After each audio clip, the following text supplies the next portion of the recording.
I'm Aubrey. I'm Madeline. I'm April. And I'm Jordan, and this is our egg and dye diffusion experiment. So what diffusion is when something goes from concentration gradient, which there is not even, to equilibrium. And things want to go to equilibrium naturally, so it takes no energy to do so. We were trying to find a way to make it happen faster.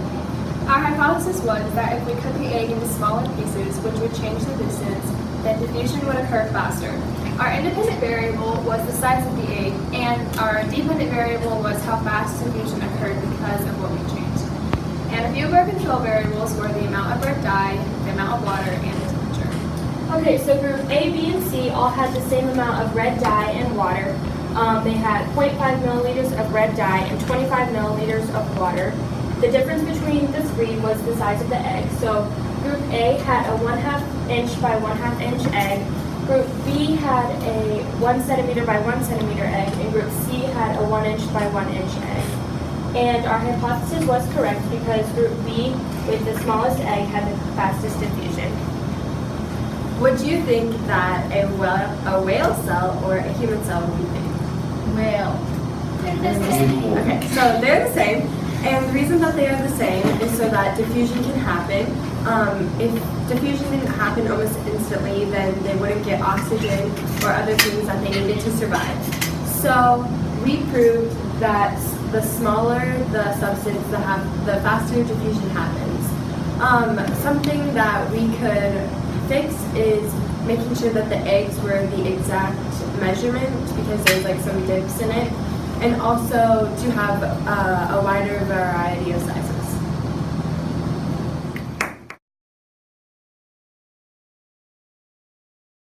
I'm Claire. I'm Betty. I'm Maya. And I'm Lexi, and this is our food coloring concentration experiment. Okay, so diffusion is a type of passive transport, and passive transport doesn't take any energy or ATP. And for diffusion to work, you need to start as a concentration gradient, so it can go to equilibrium over time, because equilibrium is what's to happen naturally in the world.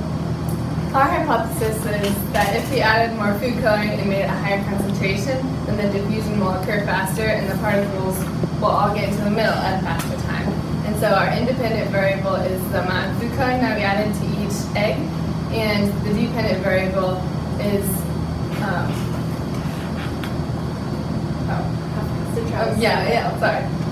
it's how fast the diffusion occurs. And the control variables are things like the size of the egg, the type of water, the amount of water, and the type of food coloring that we used. The control group was just the regular experiment that everyone did, and we did 0.5 milliliters of food coloring. And the second experiment, we did 1 milliliter of food coloring, and then the third experiment was the 2 milliliters of food coloring. And as you can see with the 0.5 milliliters of food coloring, I had a little white still left in the middle, so it didn't travel all the way through. And then the 1 milliliter of food coloring, it still had like a hint of white left, so most of it was covered with food coloring. And then in the 2 milliliter, it was all red, and it was very vibrant and went all the way through. So our conclusion would be that our hypothesis was correct, and that the more particles that we put into the egg, the faster it would want to get to equilibrium, and so that means that it got to the center of the egg faster, and so that, as you can see here. And suggestions to make this better would be to cut the size of the egg more evenly, to not shake up our experiment as much when we transport it from one place to the other so we don't compromise the results.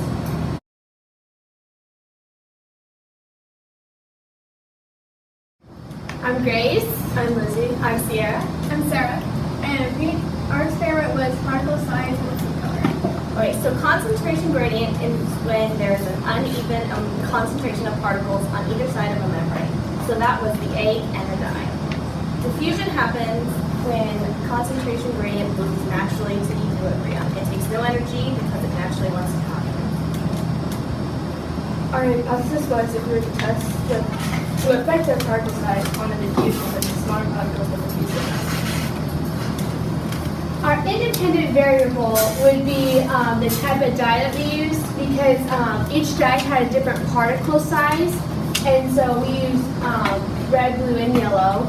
And our dependent variable is how fast the diffusion went into the egg and how far with each color. And our control variables would be the beaker, the water, and the egg, and all that good stuff. For food coloring, Group A was red, Group B was blue, and Group C was yellow. Our control group was Group A, and our experimental group were B and C. Our results, The yellow diffused the fastest, and then it was the red, and then the blue. Our hypothesis was wrong because we thought the red would go the fastest, but Okay, so we were testing the particle size, so we looked up the size of the particle in each one. Red had 496 grams per mole, blue was 792, and yellow was 534. Well, grams per mole is basically if you put a bunch of red particles together and weighed them, they would weigh 496 grams. So the reason red should have been the fastest, but the reason we think yellow was slightly faster is because the egg of the yellow is slightly smaller than red. And so the thing that we would change would be making sure our cut was more precise. And so just even though like the thickness was just slightly different, it probably made a difference to how fast the diffusion went into the ink.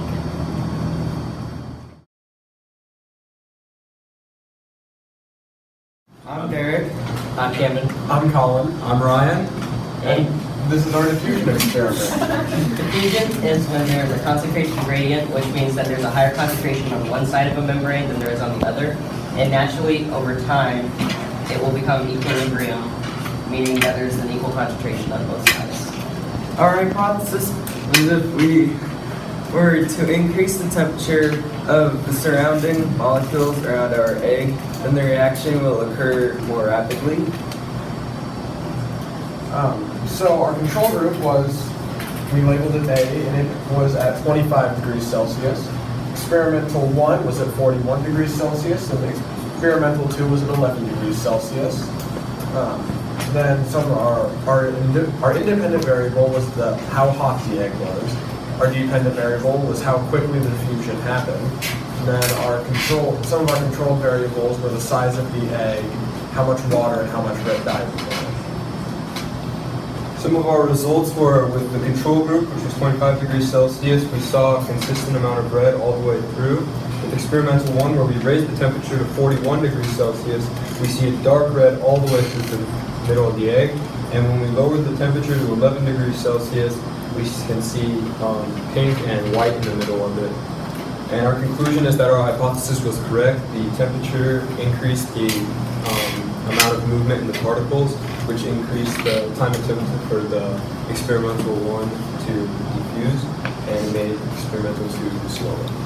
A few things that we could have done to make our experiment better was we could have increased the size of our eggs so then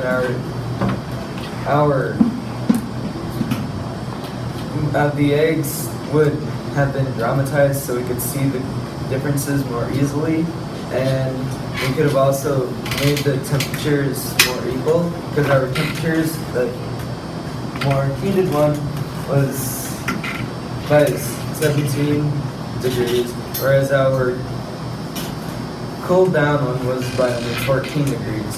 So that was 3 degrees difference from our two different temperatures. One other thing we could have done better is trying to keep the light levels the same, because we had two eggs in the normal room, and they got quite a bit of light. But then the egg we placed in the refrigerator got very little light, so that could have had an effect.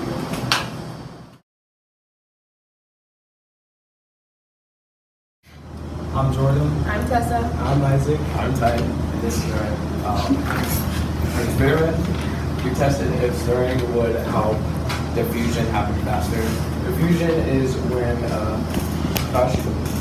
concentration gradient turns into equilibrium by the particles naturally moving in the Our hypothesis was that if we mix the molecules together, then diffusion will happen faster. And our independent variable was the speed of the stirring, and our dependent variable was the speed of the diffusion. And our control variables were the amount of water, the amount of dye, and the temperature. Our control group was A because we didn't change anything. And then B, we stirred a little bit, so like we did low, so without stirring, and C, stirring. Our results, they were all about the same, but B was just a little more diffused. And we think that the stirring didn't really help diffusion because it moved the molecules around and it didn't really let them settle and go into the egg. Something we could do differently is get a bigger egg so we can see better and get better results.